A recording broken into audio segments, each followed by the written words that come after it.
नाही, टिळकांचा देशाकरता आणि राज्याच्या इतिहासामध्ये फार मोठा एक वारसा आहे आणि तो वारसा समर्थपणे स्वर्गीय दीपकराव टिळकांनी चालवला होता. आता रोहित त्यांचं काम पुढे नेत आहेत आणि ही संस्था असेल, केसरी संस्था असेल किंवा टिळक महाराष्ट्र विद्यापीठ असेल, या सगळ्या संस्था दीपकरावांनी अगदी ताकदीनं चालवल्या आणि लोकमान्य टिळकांचा विचार त्यांनी जपला, काँग्रेसचा विचार जपला आणि त्यामुळं निश्चितच एक फार मोठा वाटा होता, एक फार मोठा इतिहास होता आणि दुर्दैवानं आता वयोमानाप्रमाणे ते आपल्यातून निघून गेलेले आहेत.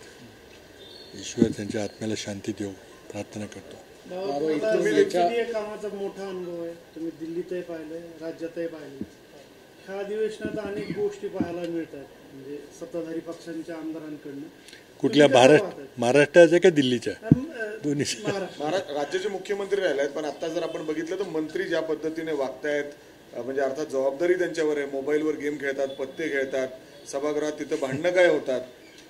हे पण जो एक दर्जा राज्याचं विधिमंडळ, राज्याचं कायदेमंडळ, लोकप्रतिनिधींचं सभागृह, ज्या ठिकाणी राज्यातले प्रश्न चर्चेले जातात, त्यातून उत्तर शोधायचा प्रयत्न होतो, समाधान करायचा प्रश्न होतो, त्या सर्वोच्च लोकशाहीच्या मंदिरामध्ये आज जे काही चाललेलं आहे ते त्यानं लज्जास्पद आहे आणि मला वाटतं याची जबाबदारी राज्यकर्त्यांनी घेतली पाहिजे.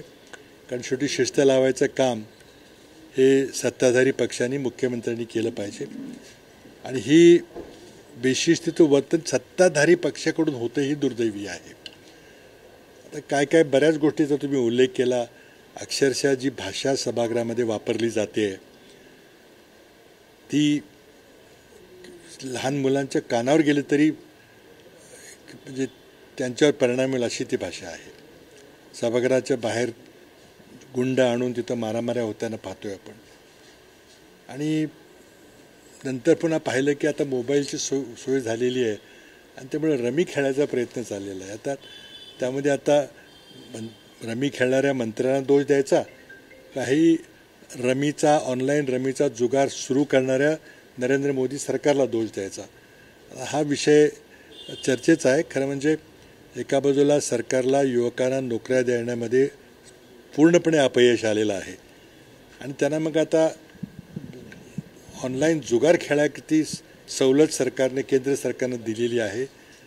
जुगार हा अधिकृतपणे मान्य केला आहे, त्यातून काही कर गोळा करायची व्यवस्था चाललेली आहे, पण त्यातून युवकांचं आयुष्य उद्ध्वस्त होतं आहे हे आपण पाहतोय. जर मंत्रिपदावर बसलेली माणसंसुद्धा या मोहापासून स्वतःला टाळू शकत नसतील तर आपण हे जे ऑनलाईन जुगार सुरू केलेलं आहे त्यामुळं पिढ्या बर्बाद व्हायला लागल्यात. याच्याकडे कोण जबाबदार आहे? बाबा आपण जर पाहिलं तर चाप कुठेतरी लागलं पाहिजे, कारण की आता तुम्ही जसं म्हणताय कुठेतरी एक रेष या चापेची बसली पाहिजे का? मग तो राजीनामा असेल किंवा इतर कारवाई? नाही, तर राजीनामा घ्यायचा का नाही हे ज्यांनी त्यांना मंत्री म्हणून नेमलेले त्यांनी ठरवायचं आहे. महाराष्ट्राच्या जनतेच्या हातात तर काही राजीनामा घ्यायची ताकद नाही आहे. त्यामुळं निवडणुका आपल्या 5 वर्षानंतर होतात. लोकांना आता आपली चूक समजून आलेली आहे की आपण चुकीचं मतदान केलं किंवा त्यामध्ये काही गडबड झाली असेल तर मग लोकांच्या हातातही ते राहत नाही. परंतु लोकशाहीला धोका निर्माण झालेला एका बाजूला फासिस्ट प्रवृत्ती आहे. आता लोकसभेमध्ये काल जे काही घडलं ते देखील शर्मनाक आहे. एका संविधानिक पदावर बसलेल्या व्यक्तीला, म्हणजे त्या व्यक्तीला मुळातच त्या पदावर बसवायला नको होतं असं आमचं ठाम मत आहे. पण एकदा तुम्ही तिथं बसल्यानंतर त्याला एक संविधानिक पद आहे, त्या पदावरून त्या माणसाला अशा प्रकारे तिथं निलंबित केलं जातं, हकललं जातं, ते हे अगदी लज्जास्पद आहे. ग्रामपंचायतीमध्ये किंवा सोसायटीमध्ये देखील असे प्रकार घडत नाहीत. त्यामुळे संबंध एकंदरीत देशामध्येच एक जी लोकशाहीची एक व्यवस्था निर्माण केली होती आपल्या संविधान निर्मात्यांनी किंवा ज्यांच्यामुळं आपलं स्वातंत्र्य मिळालं, त्यांची जी संकल्पना होती ती अगदी रसातळाला मिळालेली आहे. अत्यंत दुर्दैवी आहे. मला वाटतं लोक याची नक्कीच दखल घेतील आणि हे असंच चालू ठेवायचं की ही प्रवृत्ती संपवून टाकायची याचा विचार करतील. बाबा क्या कहेंगे खास करके जो उपराष्ट्रपति है उन्होंने धनखड़ जो है उन्होंने इस्तीफा दिया है, तो किस तरह से देखते हैं, जैसे कि आपने कहा ये राजनीति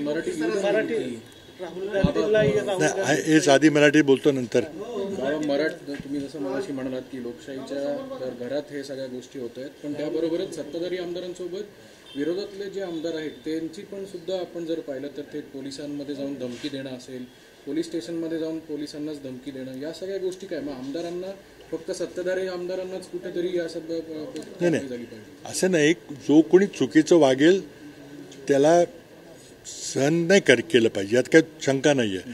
पण काय झालं की एकदा सत्ताधारी पक्षाकडून जर काही जर उत्स्फूर्त केलं गेलं तर तिथं प्रत्युत्तर मिळतं, ते देणं चुकीचं आहे, मी मान्य करतो. परंतु हे मुळातच सत्ताधारी पक्षाची जबाबदारी आहे की आपल्या आमदारांना वगैरे त्या ठिकाणी व्यवस्थित शिस्तीत वागायला शिकवलं पाहिजे, ठेवलं पाहिजे. पण मुद्दाम त्यांच्याकडून असं जर घडत असेल तर मग काही भवितव्य फार निराशापद आहे. पण कुणीच असं वागलं नाही पाहिजे. आमच्या पक्षाचं जरी कोणी असं वागलं तर त्याला मी माफ करणार नाही, किंवा आमच्या महाविकास आघाडीमधलंही कोणी केलं तरी चुकीचं आहे ते. पण आज कुणाकडून हे वर्तन घडतंय, जे आपलं व्हिडिओ बाहेर येत आहेत, आता ते व्हिडिओ कुणाकडून येत आहेत हे चर्चेचा विषय आहे. पण जे काही विधिमंडळामध्ये घडलं की स्वतः मंत्री महोदय, कृषी मंत्री महोदय, शेतकऱ्यांची परिस्थिती एका बाजूला, दररोज 8 शेतकरी आत्महत्या करत आहेत, आणि दुसऱ्या बाजूला निर्धास्तपणे मंत्री महोदय जर ऑनलाईन रमी खेळत असतील तर मग दुर्दैवी आहे. कुठं महाराष्ट्र कुठं चाललेलं आहे आणि कुठं नेला आहे तुम्ही, याचा विचार करावा लागेल. राजीनामे दिले होते, जसं की आपण पाहतो मुख्यमंत्री राहिलेले काँग्रेसचे, तर ह्यावेळेस ह्या सरकारकडे नैतिकता आहे का असं तुम्हाला? नाही पहा, काँग्रेसशी तुम्ही तुलनाच करू शकत नाही. म्हणजे काँग्रेसमध्ये कितीतरी अनेक उदाहरणं आहेत जिथं जर चुकीचा जरी एक आरोप झाला तरी काँग्रेस पक्षाच्या नेत्यांनी त्यांना त्यातून आरोप झाल्यानंतर जोपर्यंत आरोप मुक्त होत नाही तोपर्यंत बाजूला ठेवलं. तर अनेक उदाहरणं आपल्यासमोर, मी नावं घ्यायची काही गरज नाही आहे. पण हे अगदी निर्ढावलेले लोक आहेत, त्यांना काही घेणं देणं नाही आहे. लोक गाड्यांनी माणसांना तुडवतात, शेतकरी आंदोलन, मंत्र्यांची मुलं आपण पाहिलेलं आहे, काय काय चाललेलं आहे. पण याचा कुठंतरी सर्वोच्च पातळीवर शिस्त पाळायचा प्रयत्न झाला पाहिजे, तो होत नाही. बाबा, उपराष्ट्रपतींचा राजीनामा ऐन पावसाळी अधिवेशनाच्या आधी 1 दिवस येतो. प्रकृतीचं कारण सांगितलं जातं, त्यांचा पुढच्या आठवड्याचं संपूर्ण टाइम टेबल शेड्यूल जे आहे ते फिक्स असतं. हे पहा, उपराष्ट्रपती जगदीश धनखर यांच्याबद्दल जे प्रकरण झालं त्याला राजीनामा मी म्हणणार नाही, की राजीनामा ही एक औपचारिकता होती, पण त्याला काढून टाकलं गेलं. आणि हे ते स्पष्ट आहे की काहीतरी कुठेतरी बिनसलं, काहीतरी अंतर्गत वाद निर्माण झाला आणि त्यांना अत्यंत दुर्दैवी पद्धतीनं काढलं गेलं. अर्थात मी मगाशी सांगितल्याप्रमाणे मुळातच त्या व्यक्तीला उपराष्ट्रपती पदासारख्या सर्वोच्च पदावर बसवणं चुकीचं होतं आणि फक्त राजकीय हेतून ते बसवलं गेलं होतं. पण ते त्यांना शेवटी त्यांच्याच अंगलट आल्यामुळं त्यांना काढलं. पण शेवटी ते एका संविधानिक पदावर बसलेली व्यक्ती होती, त्यांना अशा प्रकारे वागायला नको होतं. राजीनामा हा जबरदस्ती घेतला गेला आणि त्यातून आता काय काय घडलं, कशामुळे घडलं ते हळूहळू बाहेर निघेल. परंतु मला वाटतं दाल में कुछ काला है किंवा all is not well in Delhi. आणि त्यामुळे आता एका बाजूला पंतप्रधान नरेंद्र मोदी यांच्या वयाची 75 वर्ष होत आहेत, त्याकरता अंतर्गत लोकांनी एक त्याबद्दलही एक चर्चा तिथं दिल्लीमध्ये चाललेली आहे. पण दिल्लीमध्ये उपराष्ट्रपदाच्या बद्दल जे काही घडलं ते अत्यंत दुर्दैवी आहे, लोकशाहीला काळिमा फासणार. बिहार निवडणुकीच्या पार्श्वभूमीवर या गोष्टी झाल्याच्या चर्चा सध्या रंगतात. तर त्यात अनेक तर्कवितर्क तिथं आहेत, कशामुळं झालं, काय झालं. पण ते आता हळूहळू आपल्याला कळेल. बिहार निवडणूक त्याचा डायरेक्ट थेट संबंध आहे नाही आपल्याला कळेल, मला त्याबद्दल काही भाष्य करता येणार नाही. बिहार निवडणूक हे फार महत्त्वाची आहे आणि त्यामध्ये मतदार नोंदणीच्या बाबतीमध्ये जो घोळ चाललेला आहे त्यामुळं आम्हाला शंका आहे की ही पारदर्शक पद्धतीनं निपक्षपातीपणे होईल का नाही, मला शंका आहे.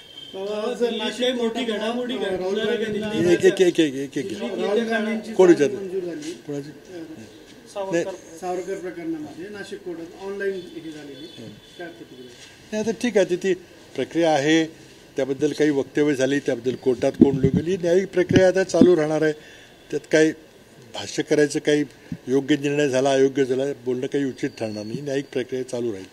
आज दिल्लीमध्ये राष्ट्रीय स्वयंसेवक संघाचे प्रमुख आणि मुस्लिम नेते एकत्र आले आणि देशाच्या विकासासाठी एकत्र यायचा असा दोघांकडूनही दावा करण्यात आला. काँग्रेस आणि तुम्ही कसं पाहता याच्याकडे? भेटले असते चांगली गोष्ट आहे, पण शेवटी खाने के दात और दिखाने के दात हा प्रश्न असतोच आहे. त्यामुळे आता प्रामाणिकपणे जर आपण सर्वधर्म समभाव किंवा संविधानामधील जी सेक्युलरिझमची व्याख्या आपण त्यामध्ये स्पष्टपणे नोंदवली होती घटनादुरुस्ती करून, त्या संविधानामध्ये जी भावना अंतर्भूत आहे त्या भावनेच्या अनुसार जर सत्ताधारी लोक वागले तर आनंदाची गोष्ट आहे. पण ते तर होताना दिसत नाही. एका बाजूला संविधान का बदललं पाहिजे याबद्दल पुण्यातच काहीतरी संवाद होणार आहे. म्हणजे संविधान बदलायच्या एका बाजूला तयारी चाललेली आहे आणि संविधानाचा जो आत्मा आहे सर्वधर्म समभाव किंवा सेक्युलरिझम किंवा धर्म आणि राजकारण ह्याचे विभक्त असणं या गोष्टी ज्या आहेत त्याला जर तुम्ही मान देणार नसाल आणि तुमचं गुप्त कारस्थान संविधान बुडवायचं असेल तर मग त्या अशा देखाव्याला काही अर्थ नाही आहे. बाबा, मराठी भाषेवरनं गेल्या काही दिवसांपासून आपण बघितलं तर राज्यातल्या एक कलाटणी लागल्याचं आपण म्हटलं तर चुकीचं ठरणार नाही का? कारण भाषेवरूनच राजकारण सुरू झालं नाही. पण भाषेचं राजकारण भाषा हा जिव्हाळ्याचा प्रश्न आहे आणि ज्या प्रकारे हिंदी लादायचा प्रयत्न देशभर चाललेला आहे ते RSSची जी विचारधारा आहे की सगळं काही एक देश एक धर्म एक देश एक भाषा एक देश एक निवडणूक एक देश एक कर पद्धती हे जे एक देश वगैरे चाललेलं आहे आणि या देशाची विविधताची आपली मूलभूत संकल्पना आहे देशाची जी कल्पना आहे ती कल्पना संपून टाकून समरसता वगैरे असे काहीतरी शब्द उच्चारायचे आणि सगळं काही एक झालं पाहिजे ह्या तुष्ट संकल्पनेतून एक भाषा संबंध देशावर लादायचा हा जो प्रयत्न चाललेला आहे त्याच्या विरोधामध्ये संबंध देशभर आंदोलन झालेलं आहे. दक्षिणेच्या राज्यात झालेलं आहे. महाराष्ट्रामध्ये लोकांचं म्हणणं एकच आहे की 3 भाषा ठीक आहे पण पहिलीपासून तुम्ही 3 भाषेची सक्ती करू नका. एवढाच विषय होता. सरकारला ते मान्य करावं लागलं त्यामुळे तो आता विषय संपलेला आहे. आता त्यातून काही लोक क्रेडिट घेण्याचा प्रयत्न श्रेय घेण्याचा प्रयत्न करतायत, विजय उत्सव बनवत आहेत. त्याला काय आमची हरकत नाही. सोबत आज फ्री मुक्त करार झालेला आहे भारताचा. काय व्यापारावर परिणाम? मुळातच ट्रम्पच्या धोरणांच्यामुळं जागतिक व्यापार व्यवस्था मोडकळीस आलेली आहे आणि त्यामुळं जे बहुराष्ट्रीय मल्टीलॅटरल व्यवस्था जी आहे ती मोडून आता प्रत्येक राष्ट्र आपापल्या खाजगी करार करायला लागलेले आहेत आणि ते आता करावे लागतील कारण जर व्यवस्थाच मोडली WTOची त्यामुळं असे द्विपक्षीय करार करावे लागतील. त्यातला जर इंग्लंडबरोबरचा किंवा UK बद्दलचा जो द्विपक्षीय करार जर झाला त्यामध्ये तपासावं लागेल की भारताच्या हिताला कुठं काही धोका पोचलेला नाही कारण जो अमेरिकेशी जो करार होते त्यामध्ये आपल्या शेती क्षेत्राला धक्का बसेल असं आम्हाला भीती आहे आणि म्हणून आमची मागणी आहे की तुम्ही जेव्हा व्यापार मंत्री तिथं अमेरिकेशी चर्चा करायला जातात तेव्हा तरी कृषी मंत्र्यांना बरोबर घेतलं पाहिजे, उद्योग मंत्र्यांना विशेषतः लघुउद्योग मंत्र्यांना बरोबर घेऊन त्या घटकाचे काही हितसंबंध दुखावले जाणार नाहीत याची काळजी घेतली पाहिजे. एकदा बघू आपण शेवटी काय कशा प्रकारचे करार होत आहेत ते. मराठी हिंदीचा वादाच्या ठिणग्या थेट दिल्लीत दिसल्यात. मुख्यमंत्री देवेंद्र फडणवीस यांच्या समोर आता JNUच्या विद्यार्थ्यांनी थेट तिथे आंदोलन केलं. मला वाटतं आपल्यामध्ये देशाला एकत्र ठेवण्यापेक्षा देशाचं विभाजन कसं होईल या प्रकारे सगळी योजना चाललेली आहे की कुठल्या ना कुठल्या कारणामध्ये देशामध्ये मतभेद होतील, विभागला जाईल देश जातीवर धर्मावर आणि भाषेवर.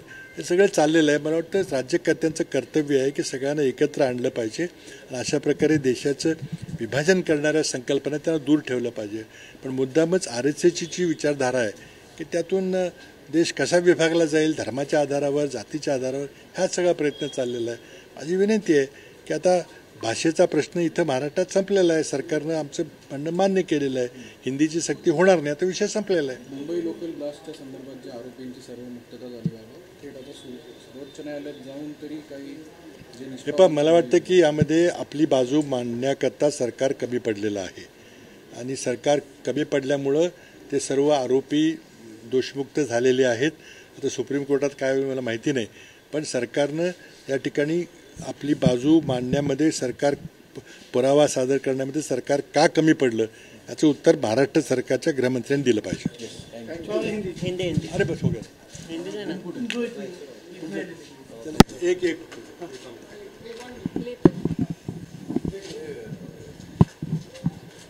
एक घ्या लोक सज्जद से क्या कहेंगे खास करके जो आरएसएस और मुस्लिम संगठन एक साथ आ रहे हैं और देश के विकास के बारे में उनका सुर मिल रहा है, तो क्या कहेंगे आप? देखिए, आरएसएस पे इस बारे में तो विश्वास करना बहुत मुश्किल है, क्योंकि जो लोग मज़हब के आधार पर, धर्म के आधार पर देश को बांटना चाहते हैं, वो अगर 100 चूहे खा के बिल्ली अगर हज को गई तो विश्वास करना बहुत कठिन है. लेकिन अगर प्रामाणिकता से उसमें कोई मन परिवर्तन हुआ है तो अच्छी बात है. हम राह देखेंगे कि अगर जो आरएसएस की विचारधारा से जो धर्म के आधार पर, जाति के आधार पर, भाषा के आधार पर जो देश को बांटने का काम हो रहा है, वो अगर ख़त्म करने वाले हो तो अच्छी बात है, उसका स्वागत करेंगे हम. लेकिन मैं भरोसा नहीं करता इसमें. उपराष्ट्रपति धनखड़ जी का जो इस्तीफा हुआ है, तो उसको किस तरह से देखते हो? खास करके जो कांग्रेस के साथ नजदीकियां बड़ी उनकी, तो उसके शिकार हुए, ऐसा लगता है? नहीं, ऐसे नहीं. देखिए, मैं समझता हूँ कि जो भी घटना दिल्ली में घटी, एक जनतंत्र के लिए काला दिन माना जाएगा. पहली बात तो ये थी कि धनखड़ साहब को उपराष्ट्रपति बनाना ही गलत था. बिल्कुल ही अयोग्य व्यक्ति थे उसके लिए. पूरी जो उनकी जो राज्यपाल, वेस्ट पश्चिम बंगाल के राज्यपाल होते समय उनकी जो हमने उनका कार्य देखा था, उससे बिल्कुल वो अयोग्य व्यक्ति थे राज्यसभा के चेयरमैन बनने के लिए और उपराष्ट्रपति बनने के लिए. लेकिन एक बार उनको बना दिया, एक बार वो संवैधानिक पद पे आसन पे बैठे, और तब उनको इस तरह से उनको ट्रीट करना बहुत गलत था.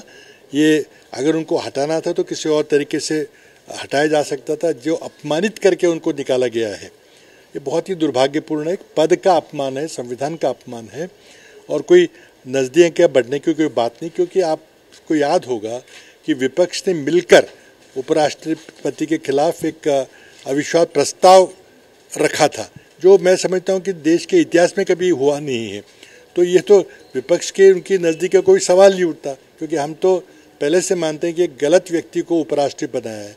लेकिन एक बार बनाने के बाद, एक बार संवैधानिक पद पे वो बैठे हैं, तो उस पद का अपमान नहीं होना चाहिए था. जो आज हुआ है, बहुत दुर्भाग्यपूर्ण बात है.